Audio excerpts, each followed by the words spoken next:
రాష్ట్ర ప్రధాన కార్యదర్శి కర్ణాకుల వీరంజన్ మాట్లాడుతున్నాను. ప్రధానంగా నరసింహయ్య గారు చనిపోయి ఇప్పటికి నంబి నరసింహయ్య గారు చనిపోయి 2 సంవత్సరాలు కావస్తుంది. ఆయనకు 2వ వర్ధంతి జరుపుతున్నాం. ప్రధానంగా ఆయన పుట్టిన కాడి నుంచి ఆయన బిడ్డలతో సహా అయినా కూడా అడవుల్లోకి వెళ్ళి అడవుల్లో పనిచేసి ఆదివాసీల కోసం, ప్రజల కోసం, ప్రజల విముక్తి కోసం పనిచేసినట్టు మహోన్నటువంటి వ్యక్తి. అలాంటి వ్యక్తి అనారోగ్యంతో చనిపోయాడు.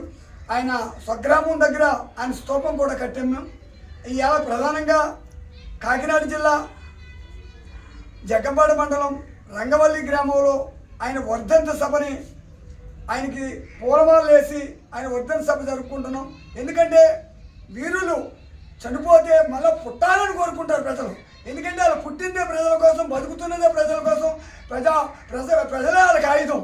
ఎందుకంటే ఇవాళ ఎన్ని రకాల బూటకపు ఎన్కౌంటర్లు చేసినా, ఎంతమంది చనిపోయినా ఇప్పుడు ఈ ప్రభుత్వాలు అనుకుంటున్నాయి ఉద్యమాలు ఆగిపోతాయని.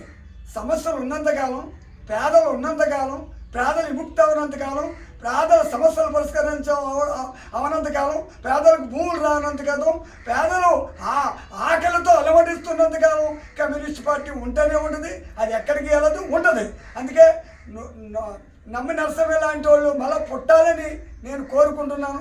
ఎందుకంటే ఆంధ్రప్రదేశ్ రైతు కూలీ సంఘం ఇవాళ రాష్ట్ర వ్యాప్తంగా కూడా ఆయనకి ధన్యవాదాలు అర్పిస్తున్నాం.